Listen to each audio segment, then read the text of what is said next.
Welcome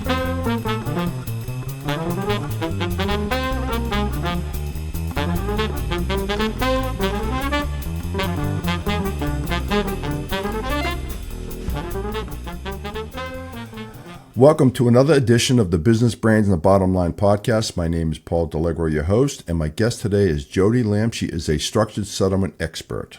Welcome to the show, Jodie. Thanks for having me, Paul. And you're a fellow Texan now, too, from what I understand.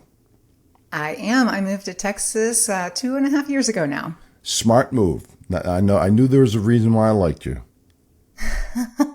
Well, I have enjoyed the triple-digit weather you guys have been having here. Yeah, I know. We've been having this summer.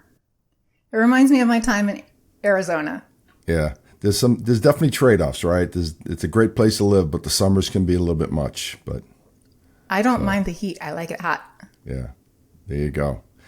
So, Jodie, when I have someone on like you that's kind of a specialist in a certain field, I like to get some definitions out there. So what is a structured settlement? Let's kind of throw that out there right now, and then we can expand from there. That's a great question. And most people will never be asked that question or have a conversation about that. But if someone is involved in a personal injury case, they're going to negotiate a settlement. And when they do that, they have the typical settlement that would involve a cash settlement. A structured settlement, by alternative, is a way to settle their claim for cash and future payments. So a structured settlement involves payments over time that are customized and determined at the time of settlement. Okay, so that makes sense. But what are the advantages and disadvantages of a structured settlement? Like if I get hit by a car and I want $10 million, why would I not want the $10 million up front? I mean, do you like paying taxes? No. Okay, that's a first great conversation to start with. Okay. So a structured settlement is a condition of your settlement. Your personal injury settlement is already going to be tax-free. So you're going to get your $10 million. You're not going to have to pay taxes on it. But when you get that money, now you want to invest it. You want to hold on to it. You want to preserve it. Any growth from that is going to be taxable. Okay. Unless you put that growth or you put that portion of that settlement into a structured settlement where we're going to invest it over time, pay it out at dates and durations that you choose at the time of settlement, and invest those payments with no tax ever on interest, dividends, and capital gains. Another reason to structure a settlement might be for a minor child. A child can't receive their settlement funds until they reach age of majority, and the courts want to make sure that the money is going to be protected for the child until they reach 18 or whatever state that they're in where the age of majority is. In those type of cases, their options could include putting it into a block savings account. They can put it into the registry of the court, or they can structure the money. The structured settlement provides that guaranteed tax-free future payment and will be there to meet future needs. So we can customize payments to meet college planning or lump sum payment at milestone ages. So they could use the money to buy a car, go to college, get married, down payment on a home, whatever they want. There's no requirement for how the money is used. Now, for an adult, you don't necessarily need to lock it up until you reach a certain age unless you're particularly looking for a retirement goal or a specific need. And that's where a structure is really great because if, let's say, you want to supplement your retirement income, or you might have a lifetime of future medical needs or reduced earning capacity where you can't work, a structured settlement provides you that peace of mind to know that you can't outlive your settlement because we can guarantee payments for as long as you live. So it really comes down to any individual's particular needs and how we can customize a plan to address those going forward. So I read a little bit about you before the show. So if I understand this correctly, you actually were in an accident many, many years ago and you had a settlement which kind of got you interested in your career. Is that correct? Am I understanding that correctly? We're going to chalk that up to a lesson learned. Yes, I was a freshman in college. Okay. And minding my business, just driving to school one day, and someone ran a red light. And they T-boned me, spun me around, hit a parked car, landed into a telephone pole. carried off in an ambulance. It was scary. I didn't know what was going on. I didn't know what the process was. I was young and naive, and I didn't know any better. So when the insurance company said, here's some money and, have a great life, that was a lot of money for me back then. Yeah. We didn't talk about structured settlements because I promise you, it was not even close enough money to be able to structure. Unbeknownst to me, I had a lot of problems. I did go to the doctor, and the doctor said, yeah, that numbness that you have in your back, that's normal. There's nothing we can do about it, and you'll be fine. I didn't know any better. And so I took the money, I settled the claim, and within 2 years, I was having my first back surgery. And then... And how old are you at this point? Oh, gosh, you're going to make me do the math. My first surgery was in 2001.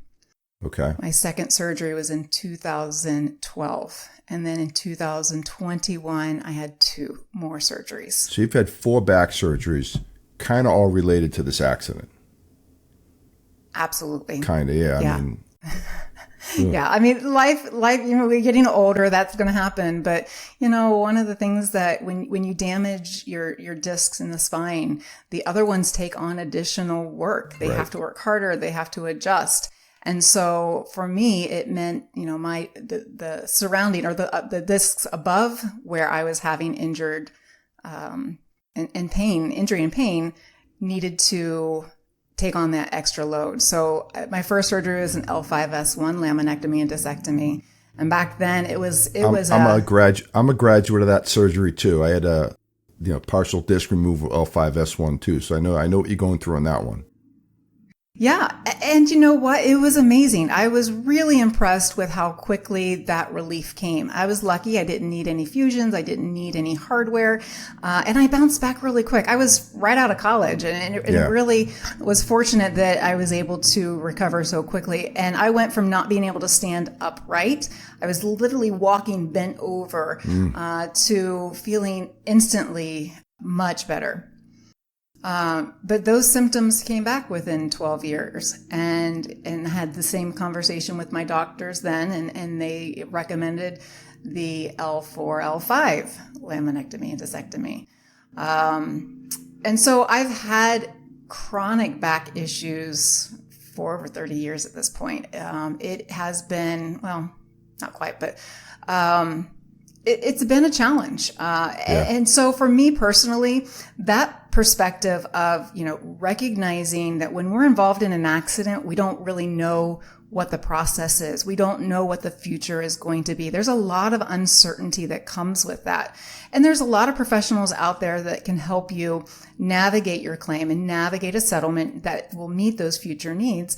And we're just one of those tools for people to reach out to. And when they are negotiating their settlement, we explain what those options are so that they can make an educated decision as to what is best for them and their future going forward.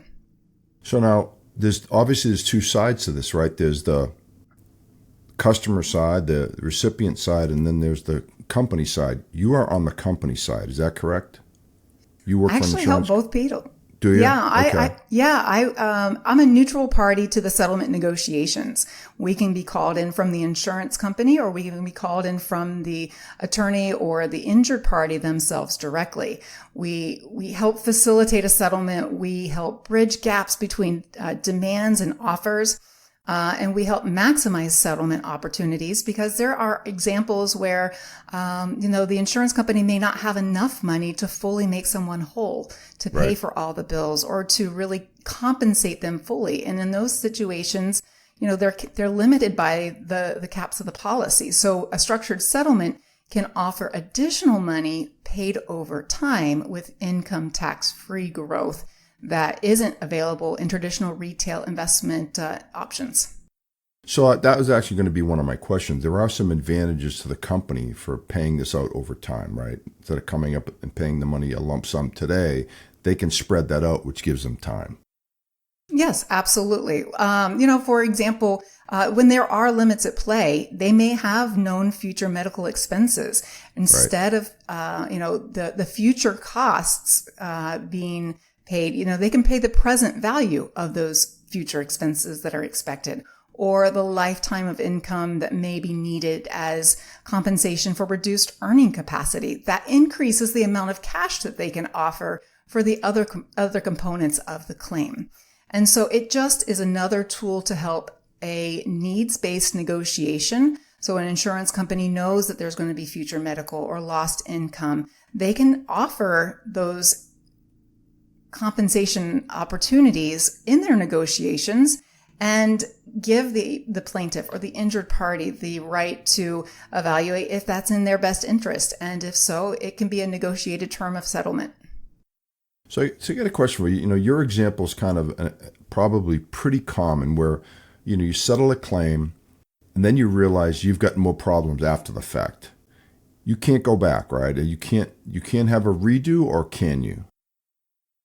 Well, ideally, we say a structured settlement is a once-in-a-lifetime opportunity because of the unique tax-free advantage of a structured settlement for personal injury cases or tax-deferred benefits for a non-personal injury settlement.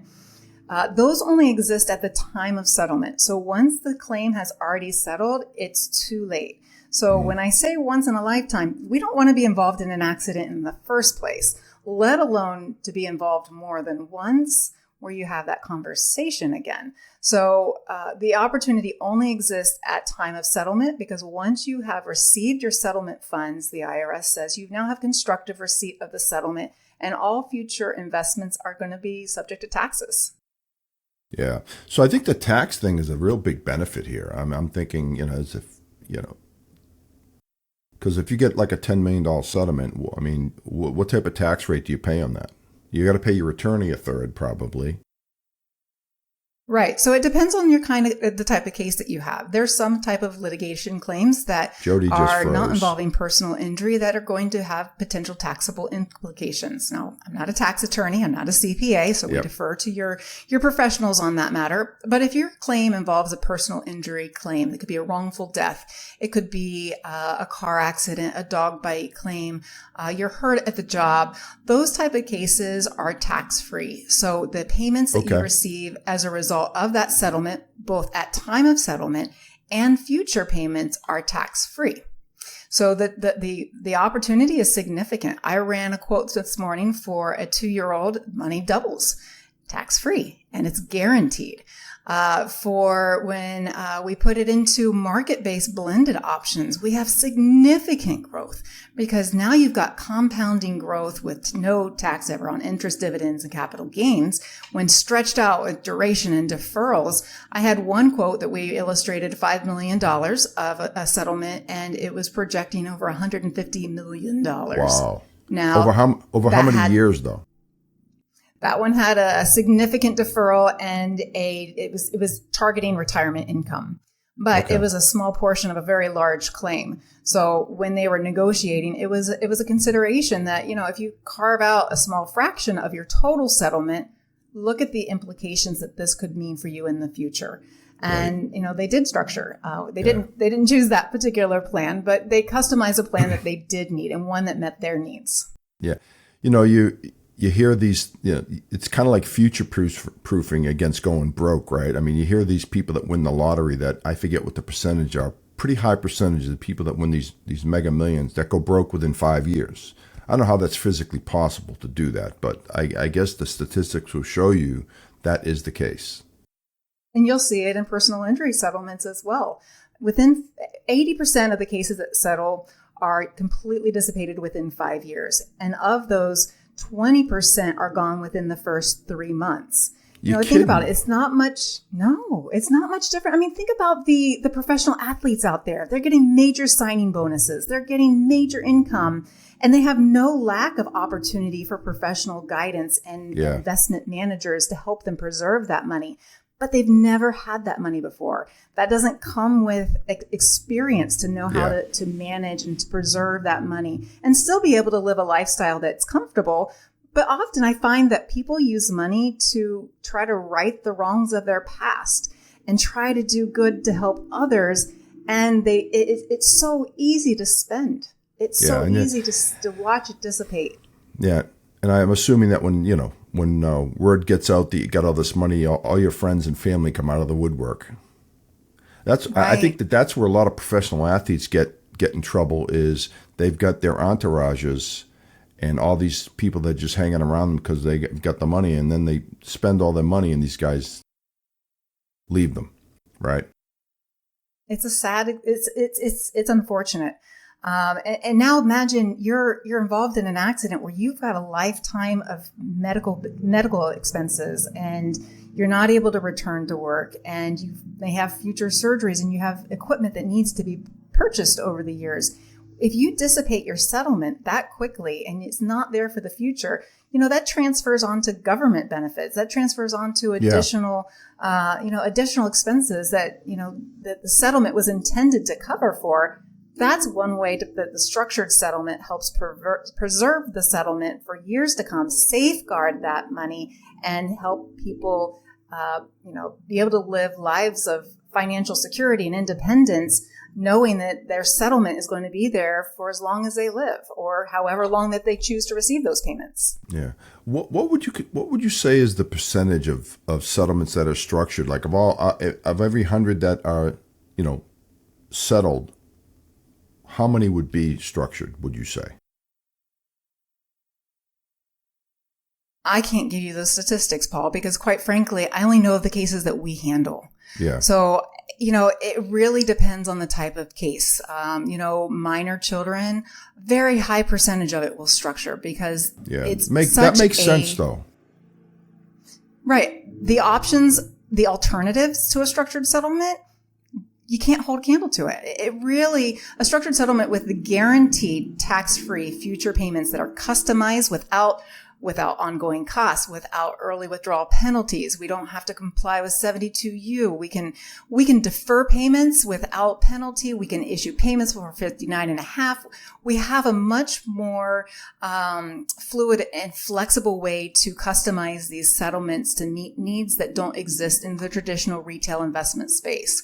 So, for adults, it's a little bit harder. I tell you what, the hardest age group to get a positive, successful structured settlement on are the ones that are like 18, 19, 20. Oh, yeah. They just reached that age.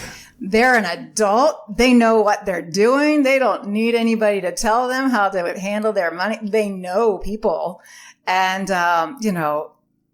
life experiences. And you know what? That's why a lot of parents who are structuring money for their kids don't do lump sum payments at 18, or at least not all of the lump sum payment at 18. Right. Yeah. That's a really big opportunity to make a couple bad decisions and it's gone. Yeah. It's like stretching it out over time. Then they can It's like giving a loaded gun to somebody. I mean, it's an accident waiting to happen, but you're right. What's that? A brain isn't fully developed till you're 25 years old, and even then, I'm not sure it is because hey, we were young ones too, Jodie. Again, that's a situation where you're protecting someone from themselves, right? And even after we turn 25, we're still learning. Look, I'm well past that myself, and I'm still learning myself. Life lessons are one of those things you have to experience. Ongoing. Right. Always learning. Right. I'm a little bit older than you, I think, so and I'm still learning. Well, you know what? I think life's going to be boring if we stop trying. Yeah. And when we lean into that growth and those opportunities to try new things and to fail, that's when we, experience those lessons and that learning opportunity.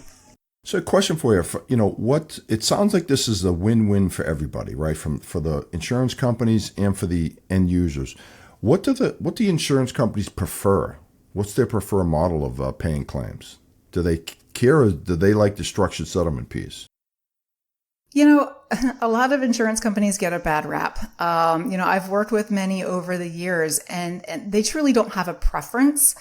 They're not getting a kickback or they're not making any financial gain if they utilize a structure.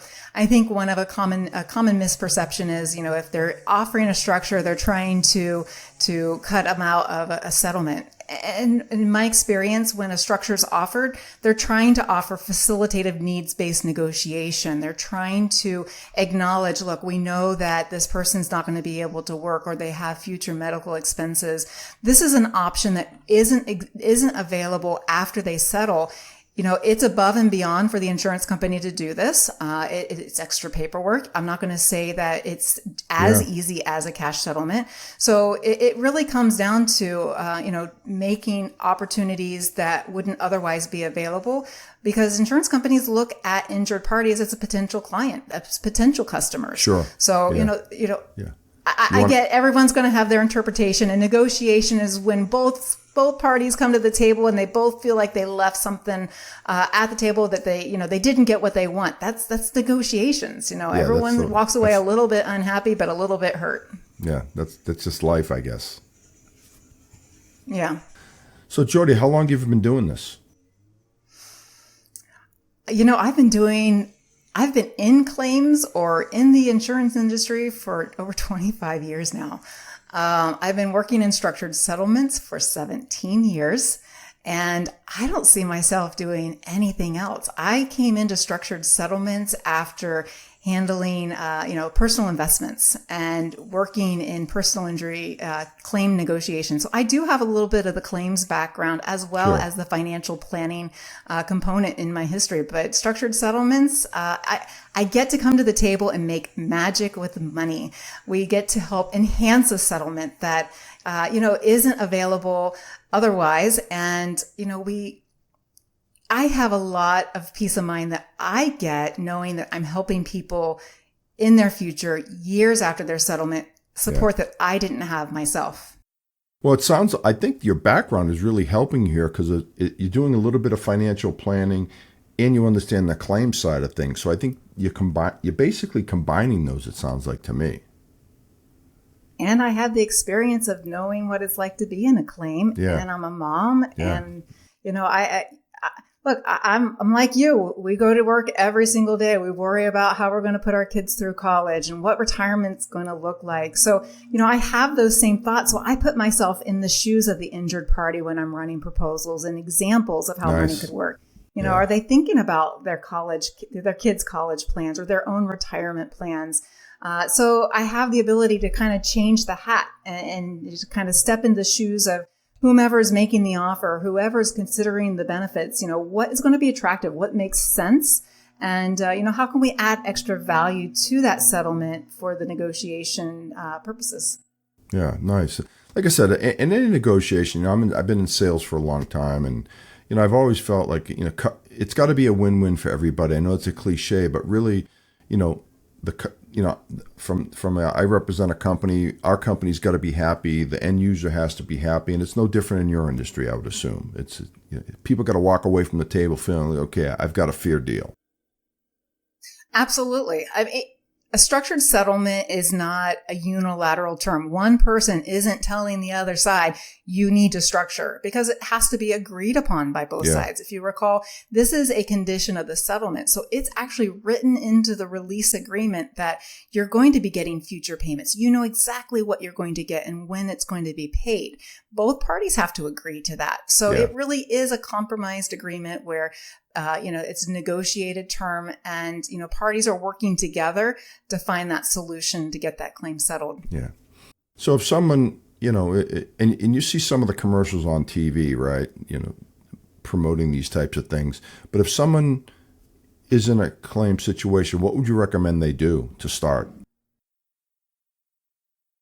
How far back are we going to go? Are we going to go back from the day of the accident? No, we don't. Obviously. Don't get in the accident. That's where we start. Okay. But, it's like, say, I'm in an accident. I've got some damage. I know I need to file a claim. What do you do at this point? Who do you contact, and where do you go from there? Sure. So once you've filed a claim, your focus is on getting better. The insurance companies don't pay your settlement. You don't pay your bills until you're ready, until you're better, until you've reached maximum improvement, or until, it's identified that, there's a policy limits issue, and they're just going to give you all the money that they can because they know that your policy or your claim is going to be in excess of that policy value.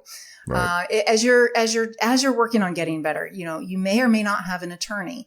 If you don't have an attorney, you're working directly with the claims adjuster. And if you do have an attorney, your attorney's stepping in and having those conversations with the insurance company.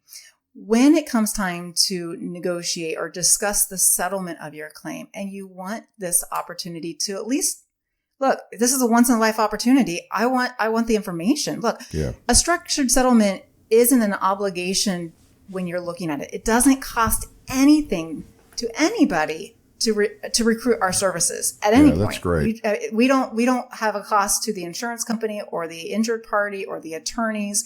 We come in, educate, give people options, talk to them, answer their questions, and provide illustrations so they can have a customized payout that might meet their needs or their goals or their wishes, and let them decide if it's in their best interest. Because look, this is probably one of the biggest financial decisions of their life. Buying a home, buying a car. I've seen settlements well in excess of those values.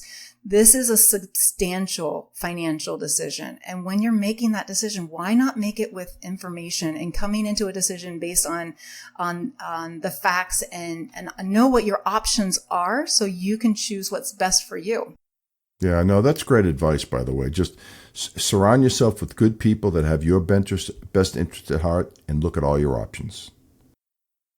Right.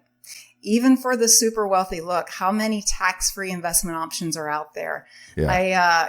I've dealt with a couple professional athletes in my career, and, they make income that just maximizes their marginal tax rate. The opportunity for guaranteed tax-free growth, or even market-based growth that has no tax on interest, dividends, and capital gains, you can't duplicate it. No. And so this opportunity to structure existing only at the time of settlement, it's worth the conversation to evaluate what it is, how it can help you, and if it makes sense for you. Not every case is going to make sense, but as long as people are given that choice, I consider it a win. Yeah, absolutely. Well, I think we've covered pretty much everything. Not everything. We can't cover everything, but I think we've given the people out there a good overview of what a structured settlement is and the benefits of it. So I think it was great. I learned a few things today. Hopefully, I don't ever need your services. That's my goal. But if I do, I know where I'm going, Jodie. I'm coming right to you. You nailed it. Right. Right. Absolutely. Ideally, you'll never need to call me. But if you are involved in an accident, absolutely give us a call. We'll talk about if it makes sense, what a structure is again, how it can benefit you. And then you make the decision. You're not under any obligation. Yeah. It doesn't cost anything. And I want to help. Yeah. So if someone did want to get in touch with you, how would they do that, Jodie? Well, right now, my LinkedIn is the best way to reach me. That is just Jodie Lamb, Jodie, and Lamb, Lamb. My office number is 480-253-3761. All right. Well, I think all the folks out there have enough information to be dangerous, and I think, hopefully they learned a lot. This was a fun conversation. Like I said, I hope I never need you, Jodie, but, we're going to have to plan a happy hour here in Dallas with our crew, so we're looking forward to that. Absolutely. Count me in. All right. Sounds good. Well, on that note, that'll be a wrap for Business Brains and the Bottom Line. Jodie, really enjoyed having you on the show, and until next time. Fantastic. Thank you.